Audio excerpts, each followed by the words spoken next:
നമസ്കാരം. ആത്മജ്യോതി യൂട്യൂബ് ചാനലിലേക്ക് സ്വാഗതം. മഹാദേവൻ്റെ കൃപയും കരുണയും കൊണ്ട് ഇന്നത്തെ ആത്മീയ യാത്ര ആരംഭിക്കാം.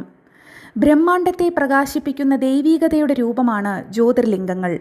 ജ്യോതി എന്നത് പ്രകാശം, ലിംഗം എന്നത് രൂപവിരഹിതമായ പരബ്രഹ്മത്തിൻ്റെ സാന്നിധ്യം. മഹാദേവൻ ഭൂമിയിൽ പ്രത്യക്ഷപ്പെട്ട 12 സ്ഥാനങ്ങളെയാണ് ജ്യോതിർലിംഗങ്ങൾ എന്ന് പറയുന്നത്. ഇവയെ ധ്യാനം ചെയ്യുമ്പോൾ മനുഷ്യൻ്റെ മനസ്സിലുള്ള ഇരുട്ടുകൾ അകലുന്നു, ദുരിതങ്ങൾ ശമിക്കുന്നു, കുടുംബത്തിൽ സമാധാനം വളരുന്നു, ആത്മാവിന് ഒരു ദിവ്യശാന്തി ലഭിക്കുന്നു. ഇപ്പോൾ നമുക്ക് സകല പുണ്യവും നിറഞ്ഞ 12 ജ്യോതിർലിംഗങ്ങളുടെ ദിവ്യയാത്രയിലേക്ക് കടക്കാം. ആദ്യമായി സോമനാഥ ജ്യോതിർലിംഗം. ഇത് ഗുജറാത്തിലാണ് സ്ഥിതി ചെയ്യുന്നത്. ജ്യോതിർലിംഗങ്ങളിൽ ആദ്യത്തേതാണ് സോമനാഥ ജ്യോതിർലിംഗം.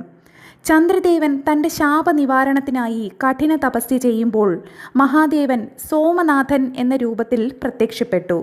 ഇവിടെ മഹാദേവനെ ധ്യാനം ചെയ്യുന്നത് മനസ്സിലെ കലുഷിതകൾ നീക്കുന്നു, ചന്ദ്രൻ്റെ ശാന്തി ലഭിക്കുന്നു, ആയുരാരോഗ്യത്തിനും മനസ്സിൻ്റെ തിളക്കത്തിനും അനുഗ്രഹം ലഭിക്കുന്നു. കടൽ തീരത്ത് പ്രത്യക്ഷമായ ഈ ലിംഗം ശാന്തിയുടെ പ്രകാശം എന്ന നിലയിൽ അനുഗ്രഹിക്കുന്നു.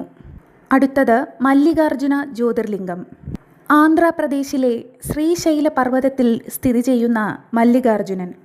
പുരാണങ്ങൾ പ്രകാരം ഗണേശനും കാർത്തികേയനും തമ്മിലുള്ള സ്നേഹബന്ധത്തെ സംരക്ഷിക്കാൻ ശിവപാർവതികൾ ഇവിടെ വന്ന് വസിക്കുമായിരുന്നു എന്ന് പറയപ്പെടുന്നു. ഇവിടെ ദർശനം ചെയ്യുമ്പോൾ കുടുംബത്തിന് ഐക്യം, ദാമ്പത്യ സൗഭാഗ്യം, മനസ്സിൽ ഉറച്ച ഭക്തിക്ക് വളരെ ദിവ്യമായ അനുഗ്രഹം എന്നിവ ലഭിക്കുന്നു. അടുത്തത് മഹാകാളേശ്വരം ഉജ്ജയിനി. ഭൂമിയിലെ കാലത്തിൻ്റെ പ്രഭു എന്നറിയപ്പെടുന്ന മഹാകാളേശ്വരൻ. ഇവിടെ മഹാദേവൻ ഭക്തരെ രക്ഷിക്കാനായി ഭൂമിയെ പൊളിച്ച് മുകളിലേക്ക് ഉയർന്നു വന്നു എന്നാണ് പുരാണങ്ങൾ പറയുന്നത്. ഈ ജ്യോതിർലിംഗത്തിൻ്റെ പ്രത്യേകത ദോഷനിവാരണം, ഗ്രഹപ്രഭാവങ്ങൾക്ക് ശമനം, നെഗറ്റീവ് എനർജി പൂർണ്ണമായി ദഹിപ്പിക്കൽ എന്നിവയാണ്. കാലത്തിൻ്റെ തന്നെ അതിരുകളെ മറികടക്കുന്ന ശക്തിയാണ് മഹാകാളേശ്വരം. അടുത്തതായി ഓംകാരേശ്വരം. നർമ്മദാ നദിയുടെ നടുവിൽ മനോഹരമായ ദ്വീപിൽ സ്ഥിതി ചെയ്യുന്ന ഓംകാരേശ്വരം. ദ്വീപിൻ്റെ രൂപം തന്നെ ഓം എന്ന ശക്തിമന്ത്രത്തിൻ്റെ ആകൃതിയിലാണ്. ഈ ലിംഗത്തെ ധ്യാനം ചെയ്യുന്നത് വഴി മനസ്സിന് ശാന്തി, ആത്മീയ ബോധം, ജീവിതത്തിൽ വ്യക്തത എന്നിവ നൽകുന്നു. അടുത്തതായി കേദാർനാഥ്. ഹിമാലയത്തിൻ്റെ 3000 മീറ്റർ ഉയരത്തിലുള്ള അതിശക്തി ക്ഷേത്രം. പാണ്ഡവർ യുദ്ധപാപങ്ങൾ തീർത്ത് ശിവദർശനം നേടാനായി വന്നപ്പോഴാണ് മഹാദേവൻ കേദാർനാഥ് ആയി പ്രത്യക്ഷപ്പെട്ടത്. ഇവിടെ മഹാദേവനെ ധ്യാനിക്കുന്നത് വഴി ജീവിതത്തിലെ കഠിന പരീക്ഷണങ്ങൾ മറികടക്കാനുള്ള ശക്തി ലഭിക്കുന്നു, ആത്മോന്നതി, ദിവ്യ സംരക്ഷണം എന്നിവ ലഭിക്കുന്നു. ഹിമാലയത്തിൽ മഹാദേവൻ്റെ ശ്വാസം പോലെ ശുദ്ധമായ ഊർജം ഇവിടെ നിറഞ്ഞിരിക്കുന്നു. അടുത്തതായി ഭീമശങ്കർ. ഭീമാസുരനെ നശിപ്പിച്ച ശേഷം മഹാദേവൻ ജ്യോതി സ്വരൂപത്തിൽ പ്രത്യക്ഷപ്പെട്ട സ്ഥലമാണ് ഭീമശങ്കർ ജ്യോതിർലിംഗം സ്ഥിതി ചെയ്യുന്നത്. ഇത് മഹാരാഷ്ട്രയിലാണ്. ഇവിടെ ദർശനം ചെയ്യുന്നത് വഴി ധൈര്യം, മനോവീര്യം, ആരോഗ്യം എന്നിവ നൽകുന്നു. അടുത്തതായി കാശി വിശ്വനാഥ ക്ഷേത്രം. ലോകത്തിലെ ഏറ്റവും പുണ്യമായ സ്ഥലം കാശി. ഇവിടെ മഹാദേവൻ വിശ്വനാഥൻ എന്ന രൂപത്തിൽ വസിക്കുന്നു. ഒരിക്കൽ വിശ്വനാഥനെ സ്മരിച്ചാൽ ജന്മാന്തര പാപങ്ങൾ പോലും ദഹിക്കപ്പെടും. ഇവിടെ മരിക്കുന്നവർക്ക് മോക്ഷം ഉറപ്പ്. കാശി മഹാദേവൻ്റെയും പ്രകാശത്തിൻ്റെയും നഗരമാണ്.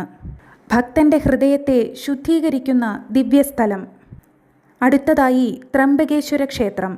ഇത് നാസിക്കിലാണ് സ്ഥിതി ചെയ്യുന്നത്. 3 കണ്ണുകളുള്ള ത്രംബകേശ്വരൻ. ഗോദാവരി നദിയുടെ ഉദ്ഭവ കേന്ദ്രം ഇവിടെയാണ്. ഇവിടെ മഹാദേവനെ ധ്യാനിക്കുന്നത് വഴി ജീവിതത്തിൽ സമാധാനം, ദാരിദ്ര്യ നിവാരണം, കുടുംബ സൗഭാഗ്യം എന്നിവ ലഭിക്കുന്നതായി ഭക്തർ പറയുന്നു. അടുത്തതായി വൈദ്യനാഥ ക്ഷേത്രം. ഇത് ജാർഖണ്ഡിലാണ് സ്ഥിതി ചെയ്യുന്നത്. രാവണൻ കഠിന തപസ്യ ചെയ്തപ്പോൾ മഹാദേവൻ വൈദ്യനാഥനായി പ്രത്യക്ഷപ്പെട്ടു.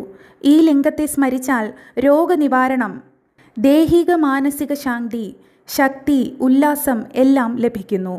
അടുത്തതായി നാഗേശ്വരൻ. ഇത് ഗുജറാത്തിലാണ് സ്ഥിതി ചെയ്യുന്നത്. പാമ്പുകളുടെ പ്രപഞ്ച സാന്നിധ്യം സംരക്ഷിക്കുന്ന ജ്യോതിർലിംഗമാണിവിടെ. നാഗേശ്വരനെ പ്രാർത്ഥിക്കുന്നത് വഴി ഭയങ്ങൾ നീങ്ങുന്നു, ദോഷം ശമിക്കുന്നു, ആത്മവിശ്വാസം വർദ്ധിപ്പിക്കുന്നു. അടുത്തതായി രാമേശ്വരം. ഇത് തമിഴ്നാട്ടിലാണ് സ്ഥിതി ചെയ്യുന്നത്. ശ്രീരാമൻ രാവണനെ ജയിച്ച ശേഷം മഹാദേവനെ ആരാധിച്ച് സ്ഥാപിച്ച ലിംഗമാണ് ഇവിടെയുള്ളത്. അതുകൊണ്ട് തന്നെ രാമേശ്വരം അതുല്യമായ ദിവ്യതയുടെ പ്രതീകമാണ്. ഇവിടെ ദർശനം ചെയ്യുന്നത് പാപനാശം, കുടുംബ ഐക്യം, സമുദ്രത്തിൻ്റെ ശാന്തി പോലെ മനസ്സിന് സമാധാനം എല്ലാം ലഭിക്കുന്നു. അവസാനമായി ഗ്രീഷ്ണേശ്വർ ജ്യോതിർലിംഗം. ഇത് മഹാരാഷ്ട്രയിലെ എല്ലോറയിൽ സ്ഥിതി ചെയ്യുന്നു. ഇവിടെ മഹാദേവൻ ഭക്തയായ ഘോഷ്മയുടെ ശുദ്ധമായ ഭക്തിക്ക് പ്രതിഫലമായി പ്രത്യക്ഷപ്പെട്ടു എന്ന് പുരാണങ്ങൾ പറയുന്നു. ഘോഷ്മ ദിനവും ശിവലിംഗങ്ങൾ നിർമ്മിച്ച് ജപം ചെയ്യുമായിരുന്നു. അവളുടെ മകനെ നഷ്ടപ്പെട്ട കഠിന വേദനയിലും അവൾ ഭക്തിയിൽ നിന്നും ഒട്ടും മാറിയില്ല. അവളുടെ അതുല്യ നിഷ്ഠ കണ്ട് മഹാദേവൻ അവളുടെ മകനെ തിരിച്ചു നൽകി അനുഗ്രഹിച്ചു. ഈ ജ്യോതിർലിംഗത്തിൽ പ്രാർത്ഥിക്കുന്നത് വഴി ദുഃഖനിവാരണം, കുടുംബസൗഖ്യം, മനസ്സിന് സമാധാനം എന്നിവ ലഭിക്കുന്നു. 12 ജ്യോതിർലിംഗങ്ങളും ഭൂമിയിലെ 12 പ്രകാശ തൂണുകളാണ്. ഒരൊറ്റ സ്മരണ പോലും മനസ്സിൽ ദിവ്യശാന്തി പകരുന്ന ശക്തിയാണ് ഇവയ്ക്കുള്ളത്. ദിവസവും ഒരു ജ്യോതിർലിംഗത്തിൻ്റെ പേരെങ്കിലും ജപിക്കൂ. മഹാദേവൻ്റെ കൃപ ജീവിതത്തിലെ ഇരുട്ടുകളെ നീക്കി പ്രകാശത്തിൻ്റെ വഴിയിലേക്ക് നമ്മെ നയിക്കും. ഹര ഹര മഹാദേവ. കൂടുതൽ ആത്മീയ അറിവിനായി ആത്മജ്യോതി ചാനൽ സബ്സ്ക്രൈബ് ചെയ്യൂ. നന്ദി. വീണ്ടും കാണാം അടുത്ത വീഡിയോയുമായി.